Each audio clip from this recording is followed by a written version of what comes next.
remember the TV show they just started?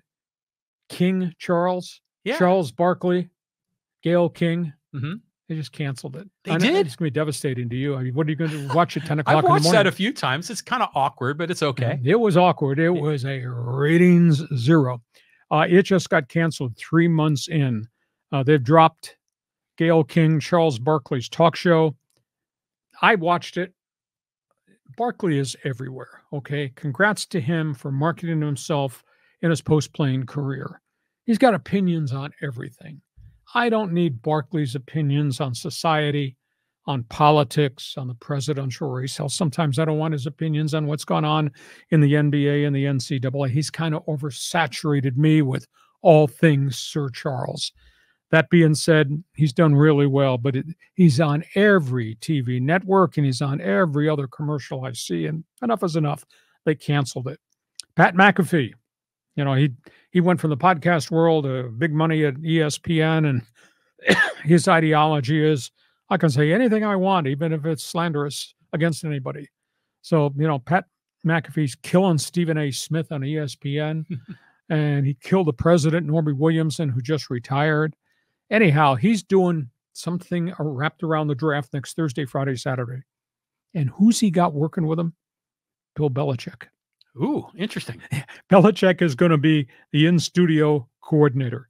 So you got loudmouth McAfee, who wears me out, versus Mr. Mumbles, who says nothing, Belichick. So maybe we'll get a sneak preview, if anybody watches this, of if Belichick's actually going to wind up on NFL networks doing analyst work and what it might sound like, because I don't think it would sound real good.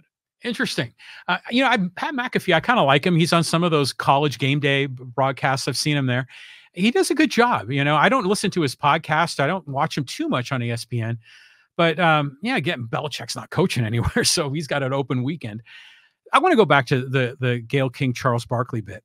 When they first announced that, I thought it was brilliant. I mean, I really did, because Gayle King is so personable and likable. She does that morning show on CBS, Friends with Oprah.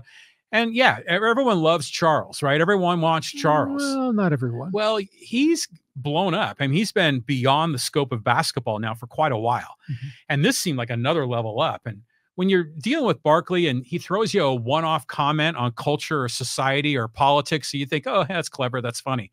But when he's doing it for the whole show, it's like he quickly maxes out on his capacity of what he understands. I mean, you get him in front of basketball, he can talk forever because that's who he is. Yep.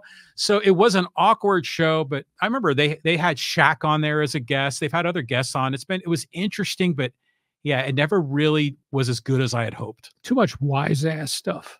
Yeah. And it just, maybe it's just me. Maybe out there you like that stuff. There's just too much of it.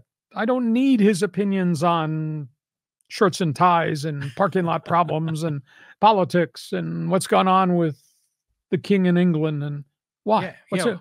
And I guess they missed him. I like Gayle King. I think she's got great credibility, but not in that venue, not with him. Yeah. It was just awkward. But this always happened, that you get guys or women, that are specialists in a category, and they think they're going to blow up and cross over to these new categories. And people like, Taylor Swift can pull that off, but very few can. Once you get outside of your zone, man, you expose a lot of weaknesses. So you regret bringing me in to do this podcast now? All right. Hey, it's time for Fans Forum.